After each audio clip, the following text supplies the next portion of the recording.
not positive. Okay. Anyway, an Advent wreath, and just a little bit of history. I'm going to light the thing today, so, I mean, it's okay. I asked if I could light something in here. I mean, this is California. You have to ask permission to sneeze, you know. And I didn't know if you could light things in a church. And I lit it in school. I didn't ask. I just did it. And in many non-Adventist traditions, and I don't know why we don't do this, because it's a really cool thing. Collegedale Adventist Church, where I had my membership for 27 years, does it. But the Advent wreath, the season of Advent is the 4 weekends prior to Christmas, when most of the Christian world is anticipating the coming of Jesus. Why do we not do this? For 4 weeks prior to Christmas, we anticipate the coming of Jesus, with each candle representing something different. Now, depending on your tradition, they can represent different things. The set of anticipations that I'm going to use this morning are something that I got from a website. I hesitate to tell you its name, but I will. It's called Teach Sunday School. But there's some great stuff there. I stumbled across this website, and my senior religion class has adopted the 2nd grade, and I think we're going to adopt the 6th grade too. So we go in there and we do stuff with them, and it's got great resources for older kids teaching younger kids, and crafts and cool stuff like that. And I found out, you know what? I looked at this thing and it's like, wow, this is going to work for high school as well. So this is something I've done recently with my kids, and I hope you get something from it. But there are 4 candles, and the first one, let's see here if I've actually got it up. Yeah, here's what they are. Here's what the 4 candles represent, or the 4 weeks leading up to Christmas represent. Anticipating the coming of Jesus through his ancestry. Have you ever thought about that? How about anticipating the coming of Jesus through the prophets? You probably thought of that one. Anticipating his coming through the nativity. That would be the first coming, obvious.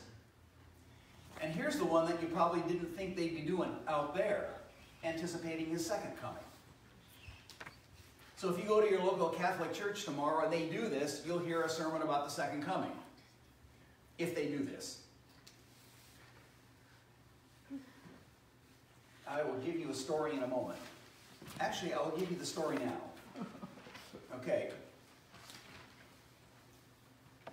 I am blessed to work with amazing kids. Mr. King will agree with me. Amen. Okay. Work with amazing kids. Kids from whom I learn things. And I'm going to read you 2 stories today that they wrote. And I just need to warn you about this. When you're dealing with high school kids, they want to know all the details. I go, today we're going to discuss the crucifixion. How much do you want to know about this? They go, everything. All the gory, nasty stuff, they want to know that. And so when they write, they tend to get pretty explicit. And so just be warned. So I'd like to open with a story that is hot off the press, just came in Thursday. Written by a freshman. Screams pierce the silence of the night. Light from torches dance across stone walls. Elongated shadows belonging to armored bodies emerge from the darkness. Footsteps thunder down the streets and infiltrate every house and alleyway of Bethlehem. Wails of protest and cries in the wake of pain and tragedy fill the hollowness in my ears. Gravel crunches under my boots. I glance down. My legs move against their own will. My right hand grips a torch while my left comes up to rap on a wooden door of a house. A man opens it. I push past him into the small living space where a woman cowers in the corner, clutching a newborn child in her arms. It isn't until my fingers wrap around the handle of my sword and pull it out of its sheath that I realize what I'm doing. No, no. Run, I try to tell the woman, but nothing comes out. My tongue is stuck to the roof of my mouth, and it feels like my throat has been stuffed with cotton. I shove the woman aside and seize the infant. The baby, red-faced, screaming and helpless, reaches for its mother. Its heart-shattering sounds are suddenly cut off as the blade slices through the air. I jolt awake, my breath shallow and my body quivering and damp with cold sweat. Despite the mild weather, a chill runs down my spine when I recall the nightmare's horrors. A dream. It was just a dream. Never before now had I thought the present so comforting. I press a hand to my chest, willing my heart to slow its rapid rhythm. It's barely dawn. Rays of golden light graze the tops of the hills, taking the place of the fleeting shadows. Unable to give in to the pulling of sleep, I force myself to prepare for the new day. I stand at my post, eyes alert, scanning the crowd. Keep a careful eye out for a powerful man. Listen for the talk of a rebellion. King Herod had told us before sending us to Jerusalem. I had heard of the coming Messiah, but was it true or just a myth? This Jesus, people had said, would come to free the slaves to sin, but most people scoff at that idea, and I'm not sure whether or not I want to believe it. A flicker of movement catches my eye. For a reason I can't explain, my attention is drawn to a poor couple pushing through the river of people. A man leads a donkey, his face showing nothing but hunger and fatigue. A young woman rides the animal, her clothes worn and tattered. For a moment, her gaze darts to mine. Her hands cradle her pregnant stomach as she looks away. Wise men from the east have come to King Herod. Standing guard in the throne room, I can't help but overhear the words that are exchanged. Where is the one who has been born, the King of the Jews? They ask. Herod is intrigued. Stroking his beard, he leans forward. Tell me, who is this man, this king you are looking for? A man? No, the Magi explain. We do not seek a man. We've come searching for a child. A child? We've seen his star and followed it here. We've come to worship him. He motions for them to come closer, as if he were going to share a secret. Go search for the child. When you find him, send word to me. I would also like to worship and welcome the new king. As soon as the men are out of sight and earshot, Herod loses his composure and roars, "What?" The room remains quiet, waiting as he paces back and forth, till he finally says, "You're telling me that my reign is threatened by a child?" He thrusts a ringed, knobby finger at the scribe. "Where is this child to be born?" "Bethlehem of Judea," he answers. Another wave of anger escapes the king's furnace of rage. There will be only one king. No one is powerful enough to take my kingdom from me. I am the only king. He sinks onto his throne and says through gritted teeth, "By the time the men report back to me, the baby will be dead." Days pass, then weeks. Herod becomes more and more irate with each passing day. I can almost feel the heat of his fury radiating from him. It's night when he summons us soldiers. The wise men have never returned. As a result, Bethlehem's people will suffer.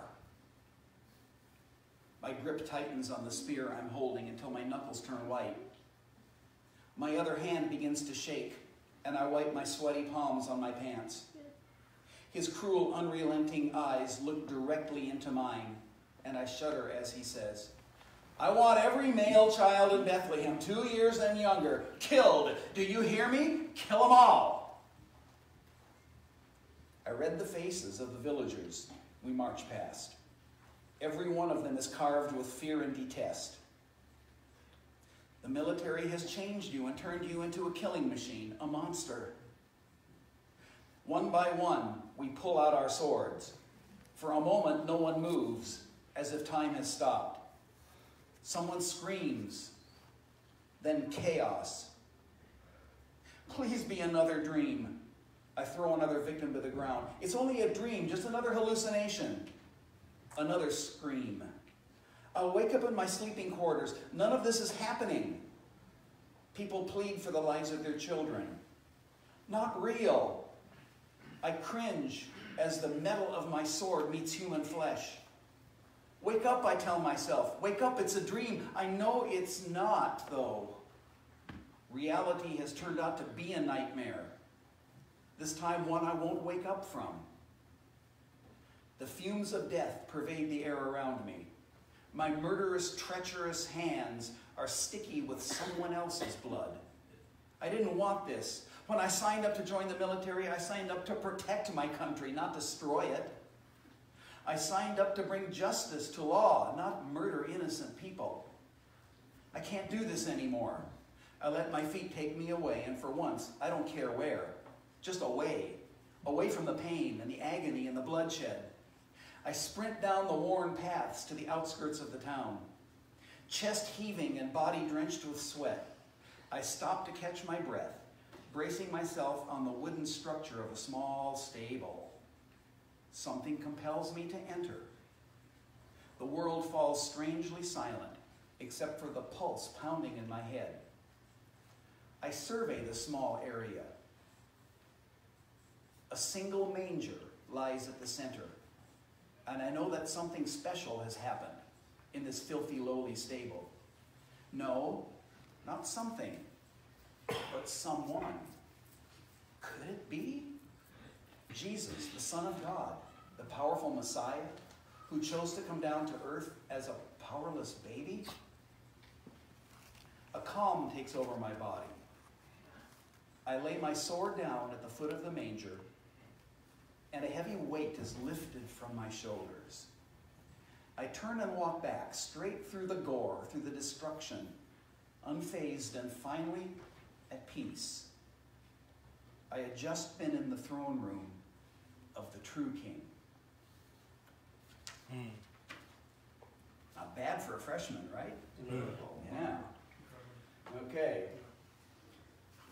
So Herod anticipated the coming of Messiah with destruction and death and mayhem. The soldier in this story didn't know what to anticipate, but found the true meaning. I spoke here a year ago about ancestry, so I won't belabor that point. You can go back and listen to the recording. But even Adam and Eve thought, wow, our firstborn son, maybe he's the promised Messiah. Well, Cain turned out not to be the promised Messiah, but the first murderer. And they've looked throughout history, every ancestor, the entire system of family was set up to kind of foreshadow, at least, the coming of Messiah. The whole custom of levirate marriage, and you know what that is, where if a husband dies without a son, then his brother gets to marry his widow and have children, and they belong to the deceased. You know, some cultures still practice that. The whole idea of levirate marriage is kind of like to preserve this family line and this destiny, because what if Messiah, the firstborn, comes from one of these families? The whole idea of levirate marriage, I don't know if you've ever worried about this, can explain the discrepancy between the genealogy of Jesus in Matthew and in Luke, because they're not the same. It's quite likely that Joseph's mother had been married twice. And in that case, Joseph could be considered the son of either of the two men because of levirate marriage, which would explain why the ancestry is different. But what's cool is they both converge at King David. So it doesn't really matter, because Messiah is to be born of King David. I don't know if you've ever noticed this. When Matthew ends his genealogy, he says there were 14 generations between this point and this point, and 14 generations between this point and this point, and 14 generations between this point and this point. And these are probably round numbers more than anything else. But we got a math teacher. What's 14 plus 14 plus 14? 42. Does that number jump out at you at all? You Adventist prophetic interpreters? Okay. Play with that idea for a little bit. Now, these are not 14 years or 14 days, or 42 days or 42 months like you normally hear. I realize it's 42 generations, but just play with that thought. It can take you to some pretty cool places. From Abraham to Jesus, 42 generations, 42 months. No, well, not 42 months, but you know. Here's where it gets interesting. The prophets. I tell my students, it's always dangerous when I start doing math. I took the ACT when I was a senior in high school. It didn't really matter back then. We just went to school and paid our bill. You could afford it back then. It's different now. You do not know the world these kids live in. Trying to finance college. Okay? When I was their age, if you worked during the school year and you worked during the summer, you could pay your way. You know? With a contribution from home. Not anymore. If you do that now, you'll end up $70,000 in debt. Easy. You know, at least. Easy. Yeah. Some people have been through this, I can tell.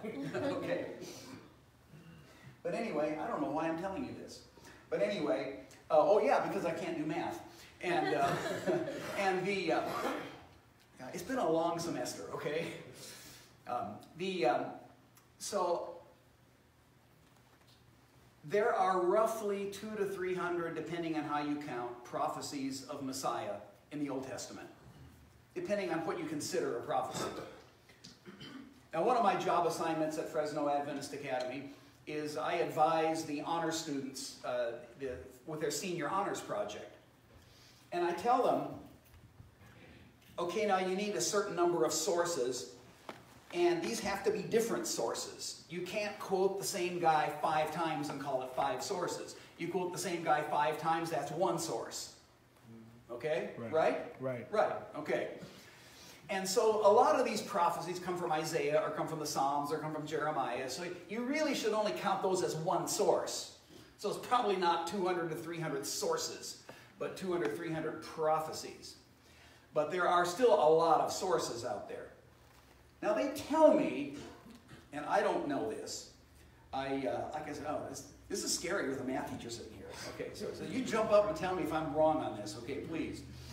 But the idea here is, what I'm told is, what is the statistical probability of, say, 8 prophecies? We're going to look at 14 in a moment.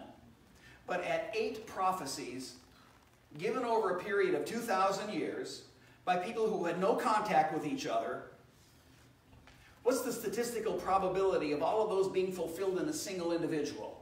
Pretty huge. Pretty huge. It's impossible. And I read somewhere, the likelihood is 1 in 10 to the 17th power. Mercy. Which is kind of another way of saying impossible. Yeah. It cannot have been an accident. So there's as close to mathematical proof as it gets that Jesus is who he says he is. Okay? That's if there's 8 prophecies, but there's more. That'll blow up your calculator in a hurry. Go try doing that one. Okay? It'll just be a flaming mass right on your desktop. Okay? But anyway, that's that. So let's look at some here. These are the ones I got from that Teach Sunday School thing. So I hope these are okay for you. Micah 5:2. I'll just read them to you. If you're sitting in my class, I make the kids read them. Okay. But you, Bethlehem, though you are small among the clans of Judah, out of you will come for me one who will be ruler over Israel, whose origins are from old, from ancient times. Micah 5:2. Micah says the Messiah would come from 700 years before he came, from where? Bethlehem. Matthew 2:1. Now when Jesus was born in Bethlehem of Judea, in the days of King Herod, blah, blah, blah. There you go. Isaiah 7:14. Therefore the Lord will give you a sign. A virgin will be with child and will give birth to a son and will call him Emmanuel. Once again, Isaiah, 700 years before, will be a virgin. Let's see what really happened. Matthew 1:18 through 25. Now this is a longer passage for a reason. When Mary was engaged to Joseph, before they came together, in other words, a virgin, she was found to be with child from the Holy Spirit. Her future husband, Joseph, was hurt and confused, thinking that she'd been unfaithful.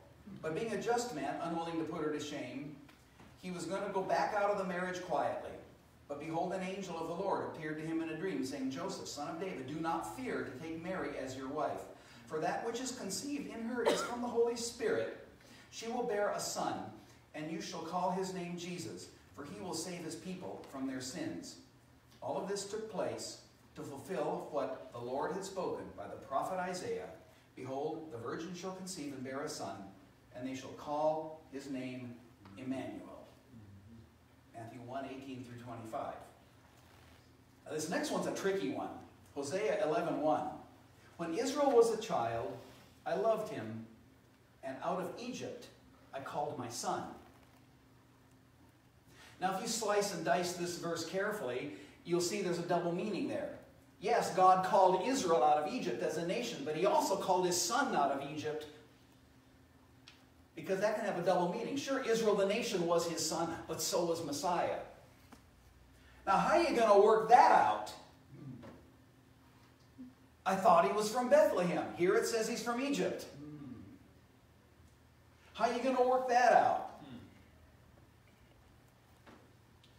Matthew 2:11 through 13. Shortly after the wise men visited Jesus, an angel appeared to Joseph in a dream, saying, Rise, take the child and his mother, and flee to Egypt, and remain there until I tell you. For Herod is about to search for the child to destroy him. And he rose and took the child and his mother by night, and departed to Egypt, and remained there until the death of Herod. This was to fulfill what the Lord had spoken by the prophet. Out of Egypt I have called my son. Finally, here's a sad one related to the story I just read. A voice was heard in Ramah, weeping in loud lamentation, Rachel weeping for her children. She refused to be comforted because they are no more. And you can read that in Matthew 2:16 through 18, which is what the story was that I just read you, as you recall. But wait, there's more. I found this. Yeah, I know you can't read that. It's a long ways. See, if you're sitting up front, you can read this. See? Yeah. And then you pass the test. Okay? This comes from a website called Jews for Jesus. And it's called 10 Prophecies of Messiah. And I won't read the whole thing. I won't read the screen to you. But notice it says the Messiah would be born of a virgin. Isaiah 7, fulfillment Luke 1. The Messiah would be born in Bethlehem. We've already talked about this. Micah 5:2, Matthew 2. This one I bet you haven't thought of. The Messiah would be a prophet like Moses. If you're a Jew, that's important. And there's a big long passage there, Deuteronomy 18. You can write this down and read it this afternoon. Deuteronomy 18, 15 through 19. Deuteronomy 18, 15 through 19. The Messiah would be a prophet like Moses. Then John 6, Matthew 21, John 1, and John 5. According to this Jewish group, shows how that was fulfilled. Messiah would be God. Isaiah 9:6. And his name shall be called Wonderful Counselor, Mighty God, Everlasting or Eternal Father, Prince of Peace. And in John 10, he says, I and the Father are one. The Messiah would enter Jerusalem on a donkey. Zechariah 9:9, and of course in Matthew 21 we have that fulfilled. The Messiah's hands and feet would be pierced, Psalm 22. If you haven't read Psalm 22 lately, it's like, how in the world did David know all that? Or was Jesus on the cross simply quoting Psalm 22? Really interesting. And Luke 23, you can read about that. Here's another one I bet you haven't thought of before. As we've studied Daniel 9, we're bound and determined to prove who Antichrist is, and we missed this little tidbit. The Messiah would be killed before the destruction of the temple. I had not thought of that till I read this the other day. Daniel 9:26, the Messiah will be cut off and have nothing, and the people of the prince who is to come will destroy the city and the sanctuary. So Messiah dies first, temple destroyed later. And of course Matthew 24 talks about that. Messiah's garments would be divided. Again, a Psalm 22 reference, fulfilled in John 19. And I think this is the last one. The Messiah would be an atonement for the sins of the world. Isaiah 53, great chapter. And then, of course, the verse everybody knows best, John 3:16, is a fulfillment. And last but not least, the Messiah would be resurrected from the dead. Psalm 16:10. You will not abandon my soul to Sheol, nor will you allow your Holy One to undergo decay. And Matthew 28, we have this resurrection. You'll notice a lot of the fulfillments are Matthew. Why is that? Anybody know? Matthew specifically was writing his gospel to the Jews. And it's super important to prove from their scriptures that Jesus is who he said he was. So all through Matthew you see, this was done to fulfill this. This was done to fulfill this. This was done to fulfill this. Matthew is saying, see, it was Messiah. Talk a little bit about the nativity itself. I should light some candles here. I was going to light these for you, wasn't I? Here's candle number 1. I got carried away with my story. And now candle number 2. Probably just as well, because they're going to burn down. And now we're to candle number 3. The nativity itself. A lot could be said. Probably a little known fact is that at the time of Jesus, have you ever wondered what were these wise men doing looking for a star? How do they know that? They studied the stars. What was the sign? They did, yeah. They might have been descendants of Balaam, that evil guy, you know. Okay, they came from Persia, modern-day Iran, probably. We don't know for sure. Maybe Babylon. And they had been studying the stars. Why? Because at that time in history, there was a general expectation worldwide that a deliverer was coming. And he was coming from Judea. It was in the Persian world, the Babylonian world, the Egyptian world, and the Roman world. And of course the Jews going, yep, that's us. Everybody's looking for a Messiah. So these guys, and from Judea, and these guys see this star. And they go, cool, let's go. This could be it. So, literally no excuse for missing this, with the whole world looking. I would like to just point out a few things that are just like really exciting. Yeah, that's my last thing, worldwide anticipation. So you don't have to go in order. Okay. At some of the commonalities, or the foreshadowing, if you will, the foreshadowing of Jesus' death in his birth. It's really kind of wild. Angels announced his birth. An angel announced his resurrection. Okay? He was watched over by a Joseph in his birth, buried in the tomb of Joseph at his death. Different Joseph, but still, name's the same. In Bethlehem, which is located in a limestone-ridden area, the stables were very often, or usually, just caves in the rock. So Jesus was born probably in a cave, and of course buried in one too. A tomb carved out of rock. Another one, the burial cloths, the swaddling clothes that the Bible makes a big deal about him being wrapped in swaddling clothes, bear a striking resemblance, according to Jewish authorities, to the way you would bury someone if you're putting him in a tomb. Okay? And my favorite one is this. Being that Bethlehem is in a rocky limestone area, and that's a fairly soft stone, the manger was probably not made of wood, but probably a hollowed out rock. All right? Very similar to the burial stone in the tomb upon which you would lay the body. Every movie depicting Jesus' death has that. You've seen it. Okay? You know, he's laid on a stone. Okay? And so the very manner of his birth foreshadows his death. And I think that's like really cool.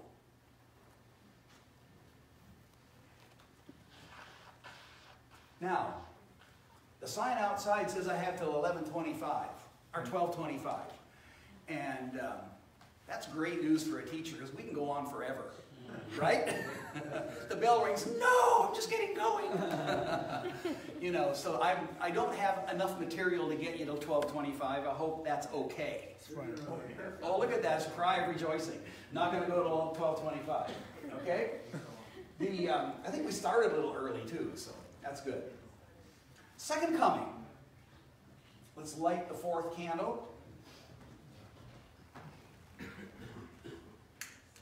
This is the one you want to watch for me because it's the shortest one of the bunch. Must have been the first one I lit at school. Okay? So if it looks like the whole thing's going to go up in flames, say something.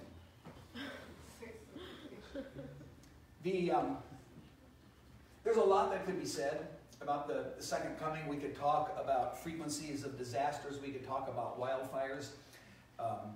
We could talk about earthquakes. And I really honestly don't want to go there because I think that's the obvious stuff. I would rather look at a couple of other things and then give you an illustration or a student's view of what the whole thing might look like. Okay? I have one more story for you. I'd like to talk a little bit about the disintegration of society. And I just happened to stumble across this. I have a social media friend, former student of mine, who is incredibly insightful and wise. He lives in Collegedale, Tennessee, and I love reading what he writes because we're not exactly on the same page politically, but close. Okay? And I like the way he writes because everything he writes has been well thought through. So listen to what this comes from a political discussion, but that's not important what side it's on. He writes this: nationalism leads to war. Now you know there's a big uptick in nationalism around the world. He writes, nationalism leads to war. It always has, especially when linked to racism, outdated dependent energy policies, religious zealotry, high national debt with a shaky economy. Thanks to, we've got all that. That's all in place, right? Yep. Thanks to Russian propaganda, the British, who have been the stone in the works of every European despot, are almost at war with themselves. The French are rioting. The U.S. is so divided we basically have an undeclared state of cold civil war. The Russians are winning the Third World War because they're using our own laws, our own prejudices, our own hurt feelings, our own preconceived notions to drive us apart. They have figured life in the U.S. out and are driving wedges better than any politician ever dreamed of. I claim this kid. He was my student, okay? You know, but I mean, what an insightful bunch of stuff. What does Matthew 24 predict? Go home and read it again. You know, what this guy writes. Disintegration of society. We could expand that into problems in the church. Oh, I'm tempted to go there, but I will resist. Disintegration of society. The other one, this is a good one. Gospel to the world. How are we doing on this one? Taking the gospel to the world. Not too good. Better than you thought. Okay? Now, thanks to this thing, or your phone, the gospel could go to the whole world by the end of today. True. Easily. True. I remember being in Romania a few years ago. I've been there a couple of times. Fun place to visit. Fascinating country. A different vibe about it than some of the other European countries, and I really have enjoyed my time there. And I know that the first time I was there, I picked up on this right away. Everybody had a cell phone. This was like when? 1997? Or was it earlier than that? It might have been, yeah, it was 97. Everybody had a phone. Okay? And they say, you know, these are cheaper than a landline. Not like here, but there. These are way cheaper than a landline. Everybody had a phone. This was a country where my kids, the last day we were there, I said, go out and spend your money because it's worthless outside this country. Okay, you've got a lot of souvenirs if you cross the border with Romanian money in your pocket. Nobody wants it. The kids are coming back to me. They're going, I can't get rid of it. I keep buying stuff and I just keep having this money. You know, I mean, ice cream was a nickel. 1997, okay? So my son comes back with a suitcase full of trinkets. You know, I can't get rid of my money. You know, it's like, oh, what a problem. You know, when's the last time you told somebody, I got all this money and I'm trying to spend it away and it just won't go. But everybody had a phone. Everybody had a phone. I remember reading an article about this company once that they had these little wind-up laptops. This is a few years ago. Battery power, because there's no electricity. Some of these really isolated places in the world. And so these little wind-up laptop computers, and the idea was take them in there, give them to the kids in school, and they could be connected to the outside world, and they could now learn like everybody else is. They take these wind-up computers and they put them in front of these kids who've never seen anything electric. They open it up and just know what to do. Mm-hmm. Have you noticed this about kids? They know what to do. Right. I remember giving one of my grandsons, and I don't know how old he was, 2, maybe less than 2. Help me out here. Yeah, it was really little, like just barely, you know. Yeah, they lived in Milwaukee, so that was a long time ago. Is it like, well, let's say he was 2. I remember handing him my iPad. I should not have done this. I remember handing him my iPad, and he picks it up, he looks at it, and he knows exactly where to go to get what he wants. And it's not like their parents let them play with these things. They just know. Yeah, they do. If you ever have tech issues, go find a 5th grader. Right. They will fix it for you. Okay? You know, because they know. The gospel could go to the world before the end of the day. Because the whole world has cell phone service. Since I got the time, I'll tell you this funny little story.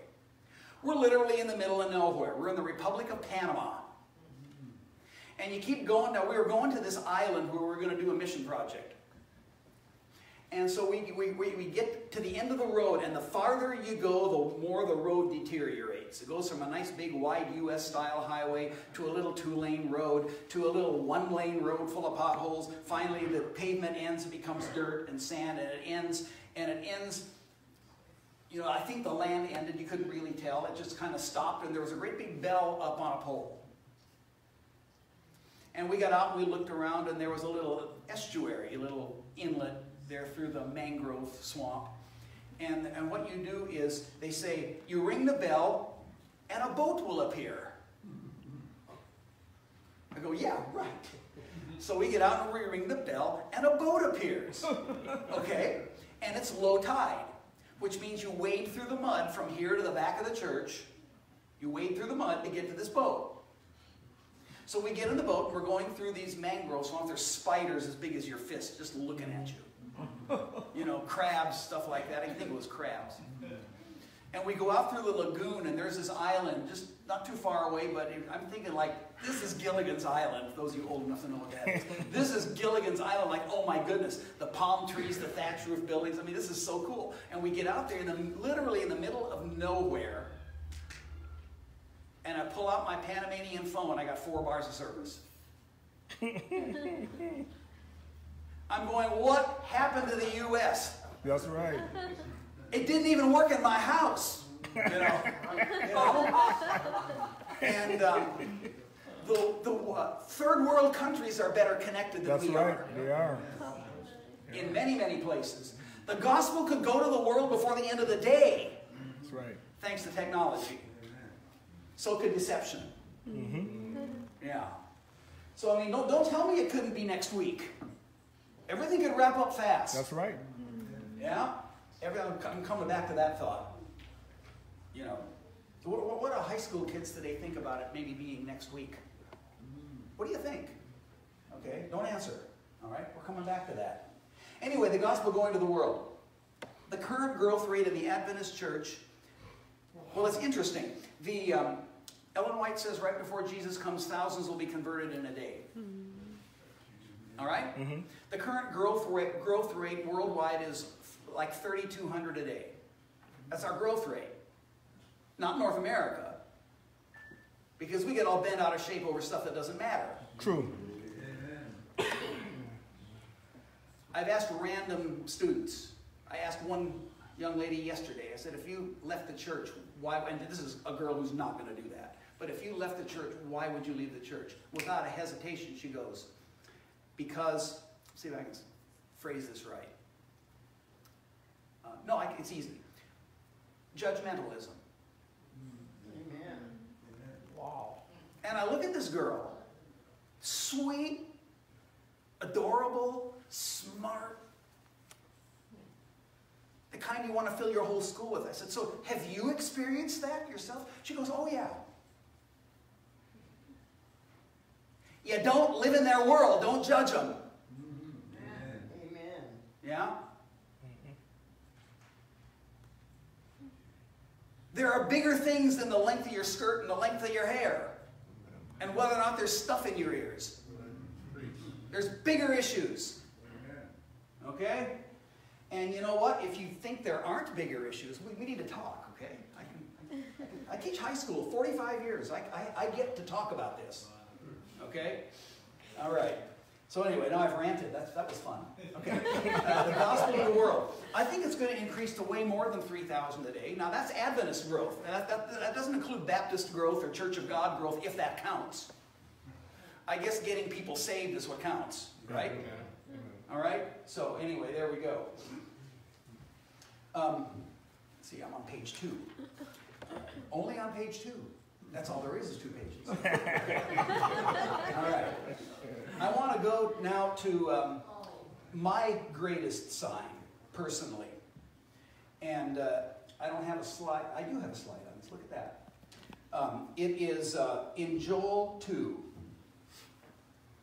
And I'm going to call it the sign of Joel 2. And it shall come to pass afterward that I will, now look out, this is a dangerous text. I will pour out my spirit on all flesh. Your sons and your daughters shall prophesy. Did I emphasize that adequately? Mm-hmm. I like this one. Your old men shall dream dreams, and your young men shall see visions. Also on my men servants and on my maid servants I will pour out my spirit in those days. And I want to just, that's the point that I want to make with you, but in light of all the fires and stuff, I got to keep going. I will show wonders in heaven and earth, blood and fire and pillars of smoke. The sun shall be turned to darkness, the moon into blood, before the great and awesome day of the Lord. And I'm not saying that the fires fulfill that. I'm not saying that at all. But it's quite an image, right? Yep. And it shall come to pass that whoever calls on the name of the Lord shall be saved. It doesn't say those who don't wear earrings and have their skirts the right length. It doesn't say that. It says those who call on the name of the Lord shall be saved. Okay, so there you go. So what's that going to be like? What is the end of all things going to look like? So, you want to know what the time leading up to the second coming is going to be like? Yes, we do. Ask a high school kid. Okay? Here's a story. This was written by a sophomore. I couldn't believe this living nightmare was my reality. The toxic fumes and flames in the air suffocated me. What used to be my home no longer existed. It's crazy to think how much can change in a year. From living in Seattle and working in the hospital to aiding complete strangers in deadly protests. The United States had become a war zone. The new political leader we thought would revive our country had left us in the cold. Mason, my best friend, attended the same church as I did since the beginning of time, it seemed. We grew up together. We went through similar struggles. I couldn't imagine living a life without Mason. He and I worked hand in hand with the church, doing as much as we could to help families and civilians. We fed them, sheltered them, offered them medical assistance. Fights and protests were so frequent here, the authorities didn't bother answering phone calls anymore. We were both aware of where in the timeline we were living. end-time events, to be exact. He will be here soon. As we walked through what used to be downtown Seattle, I heard a faint call from one of the rundown buildings. I stopped for a second, listening intently for a voice. Mason took my hand, leading the both of us to a fate unknown. "Stay near me, Mason," I said, trying my hardest to keep my voice calm. "Hello?" Mason called out. Soft echoes rebounded around a massive cathedral. Just then a soft moan caught my attention. In the corner lay a severely injured man. Instinctively, I ran over to him with the first aid kit. The frail man lay there in a pool of blood, unable to move. From what I observed, he seemed to have been in a gang fight. "Hi, sir. I'm Mason. We're here to help." I can't feel my leg," the man said with staggering breaths. I took out my stethoscope, checking his heart rate, which was very faint. Mason cut open his already ripped pants and was startled by the deep gash on his thigh, the blood loss beyond our control. Mason looked at me with sorrow glistening in his eye. He and I both knew what was to come. He looked the man in the eyes and did what every Christian would do in time of need. I prayed for him. Disregarding any of his religious beliefs or whatever his past was, I took his hand and held it close. As my prayer came to an end, I said the few words that every dying man wants to hear. "Jesus loves you." I forced myself to bring my head up. Mason checked his pulse, and nothing. Death. This man's death wasn't the first one I've experienced. It certainly wasn't going to be the last. Of course, I knew at the back of my mind that death is an inevitability. However, here I was looking at it right in the face. The fact that I could die was heavily embossed in my head. Having to be grateful for each searing breath I was allowed, because it could very well be my last, made this idea of death all the more real. I've often thought to myself, will I still be around to experience his return? Or would this cruel world consume me as well? The voices in my head would never answer me, leaving me alone to ponder my question in misery. You know, as kids, we have this picture-perfect perception of what the second coming would be like. Everyone's happy, and here he comes in the clouds, carrying each one of us home. The thing with the second coming is you're not given a special manual on how to do this. All you can do is put your trust and your faith in Jesus and your beliefs. Amen. It was awfully silent as Mason and I headed back to the church for supper. After many years of friendship, I knew exactly what was going through Mason's mind. I had no intent to interrupt him. "Annie, do you think we're ready?" Mason asked finally. I took his hand to comfort him, and with the warmest smile, I answered, "Why, of course, Mason. We've been waiting for the day of his return for years." Mason slowed down his pace and turned toward me. He looked up at me with a blank face, and at first I couldn't decipher what those emotions were. It seemed as though his face showed uncertainty, and for some reason it gave me chills. I squeezed his hand, which felt awfully cold, forcing a smile to console his poor spirit. We continued to trudge through the streets of the city, and although everything looked familiar, the ambiance somehow felt different. What sounded like a beautiful choir caught my attention. Faint voices in perfect harmony. Music to my ears. "Seems like we're almost at the church," Mason scoffed. I gave him a smirk to show my acknowledgement of his remark. Just then a crowd began to run in the opposite direction. Some had terror in their faces, while others stood tall and listened in awe to the sweet melody. I lost Mason in the midst of the crowd and searched for him frantically. The voices gradually became louder. I paused and stood there, absorbing each and every note, letting it fill my body with peace. The music was tugging my heart in a certain direction, and I let it lead me through the crowd, bringing me into my own world.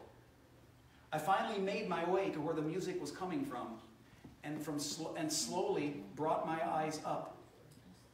At that moment, the clouds began to descend, and on the horizon appeared a silhouette of majestic beauty. My eyes were glued to the unidentified being. There was something about him that drew me in. If only Mason hadn't taken my hand and tried to pull me along with the others, I would have let the sweet music consume me. In bewilderment, I followed along, but a deep feeling in my gut told me to stay. "Mason, stop!" I yelled, tugging my hand away from his. He avoided my request. "Mason, let me go!" I yelled once more. He turned swiftly, holding my hand even tighter. His face was stern, while his eyes reflected fear. "We have to get somewhere safe, Annie," he muttered, tugging me once more, taking me the opposite of where my heart wanted to go. I gave him a last pull and broke loose, running faster than ever. I finally made my way to my desired destination, each step filled with anticipation. I felt as though I'd forgotten how to walk. Left, then right, then left, then right. My knees were weak, my hands were sweaty, my arms felt heavy as I advanced through the turmoil. Who could this silhouette be? Could it be the Savior? A voice called out to me. It was loud but gentle. "Come, my child." I looked around in disbelief, realizing I was the only one in his presence. It felt as though I wasn't worthy to stand before him. "You mean me?" I asked in confusion. He gestured me to draw him near and welcomed me with open arms. God caressed my face as tears began to form. This was the day I'd been waiting for, dreaming for, praying for constantly. It was finally here. Strangely enough, it didn't feel real to me. The angels singing, God holding me close, and me finally going home. It was too good to be true. A halo appeared over my head. A glowing golden halo that shifted into the shape of an elaborate shining crown. My head tilted back to the gray cloudy sky. Just like all the rest in the crowd, Jesus, just by being there in the clouds, had caused our mouths to open unnaturally wide. As we slowly lifted several feet off the road to be suspended in the air, as if we were hung from a string, friends, family, and faces I didn't recognize soared before me. I looked down, and a familiar face caught my attention. Standing there was Mason. I called out to Mason, tried to motion him over, pointing toward all the amazing things that were happening. His eyes finally met mine. The familiarity in his smile seemed to have faded. All I saw was a stranger. Guilt pierced me. Mason was my friend, but there he was pleading on his knees. "I did all that you asked. I went to church every week. I helped the poor. I read the Bible. I did all the stuff." He continued breathlessly. "Was that not enough?" Mason paused to take a breath while tears ran down his face and continued. "Am I not enough?" Each word that came out of his mouth took a toll on me, repeatedly punching my gut. That happiness I once had lost its path and its meaning.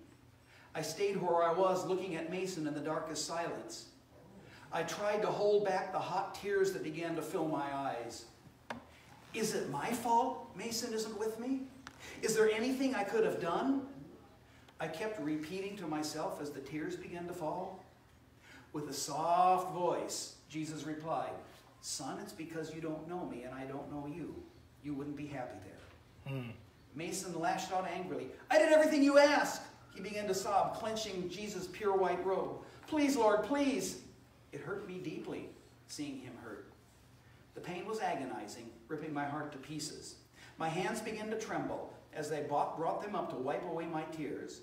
Faint sobbing from Mason brought pain I'd never felt before. "Annie, don't leave me here," he yelled. "Annie, please, take me with you." My tears were unstoppable.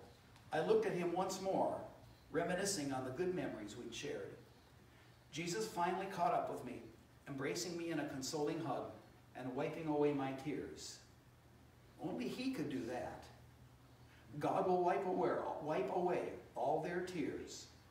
There will be no more death or sorrow, or crying or pain. All the old things have passed away.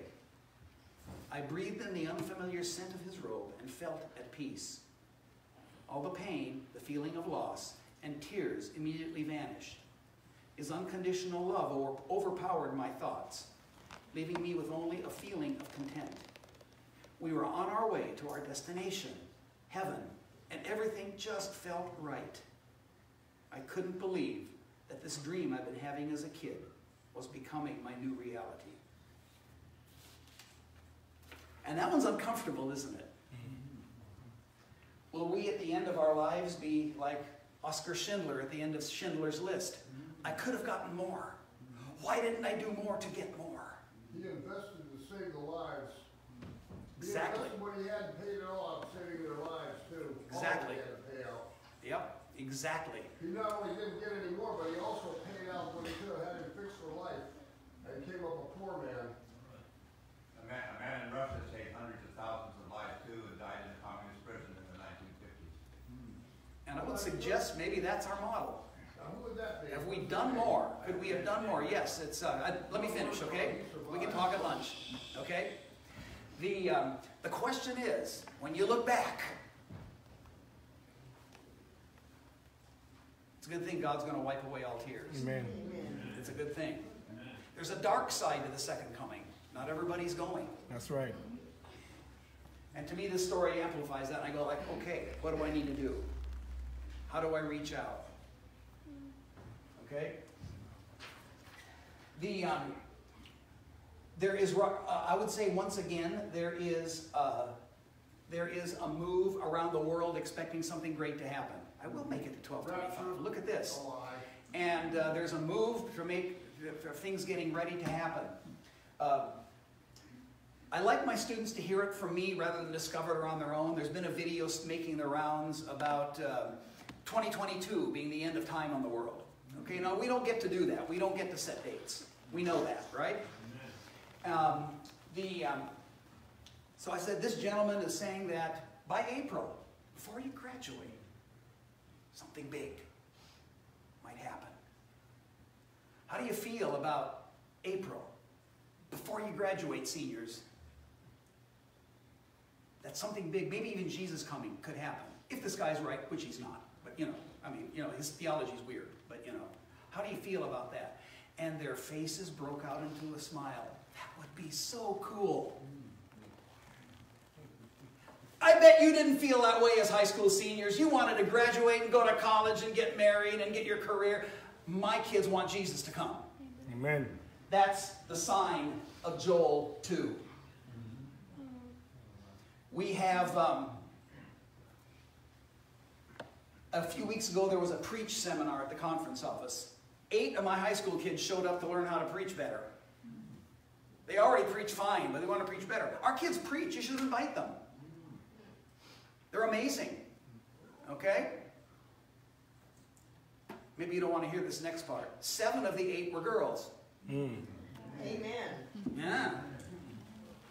I have definite feelings on this. I will stop right now before I get in trouble. Okay? Right. What do I tell these girls who move you to tears when they preach? That's what I tell them. I tell them to go for it. Okay. And my final illustration. Again, very recent, this week. We will call her Student A. I'd showed them a video which illustrates the power of love to transform lives in a religious, spiritual context. Okay? The protagonist in the story's name is Jamie, but this is Student A. Okay, let's see. Where should I start? She was a strong-spirited character with a deep love for Christ, and the way she lived proved that she impacted other people's lives and made them better than before she met them. Jamie is the kind of woman I aspire to be. That was Student A. They're all sitting together writing at the same time. They're not talking to each other. Next student. I can relate to this firsthand. When I first came to Fresno Adventist Academy, I was inspired by Student A to become a nicer person and to renew my relationship with God. I said, can I share this with Student A? She goes, sure. I think she already knows. She didn't know. I shared it with her yesterday afternoon. I said, you know what you wrote. Here's what you wrote. Now read this. And it's like, she kind of like almost staggered back. Like, wow. I said, see, you're already making a difference and you don't even know it. And that's the secret. You're living so close to Jesus, you're already making a difference and you don't even know it. It's not this put on stuff. And that comes from spending time every day with God. Amen. Every day with God. And by the way, that's the gift. Jesus is the gift. Let's light candle 5 and I'll sit down and be quiet. We can go eat. How's that? I can't believe I made it to the end. My goodness, I apologize. I told you we were going to be done early. Okay, there we go. Candle number 5 gets lit Christmas Eve. Mean that you're not going to be here Christmas Eve? You're not, are you? Okay, we'll do it today. Okay? How are you anticipating the gift? The gift of Jesus and His soon coming. Do you know for sure that you have salvation? 1 John 5:13 tells you you can. Are you living so your witness is automatic? Like my young kids are. Oh, I got one more. This is quick. We, at the last minute, found out that the 8th grade was going to go with the high school to the California Armenian home on an outreach activity. And the whole high school choir went. They were singing. And the 8th grade has 9 members of the middle school choir. And they go, we want to sing too. I'm going like, no you don't. You will sound awful. I didn't tell them that. Okay?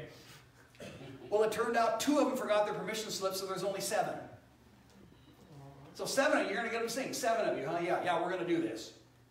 And so we went outside and we listened. And go, yeah, it'll work. It'll be okay. And they go, okay, you go back inside. We don't want you out here. You go back inside. We're going to pray about this. So I go back inside and I see them out there in a circle. I'm listening to the high school choir sing, and they're out there in a circle and they're praying for it. And they sing, and it works out really great. They're a real blessing. They came up to me afterwards. They said, you know, we prayed 6 times around the circle. 8th graders. If your kids don't go to Fresno Adventist Academy, that's what they're missing. Okay, that's what they're missing. There's my commercial for FAA. So are you living so your witness is automatic? Are you living that way? That's my question. And keep in mind the gift was incredibly expensive. And it's yours for free. Thank you. Amen.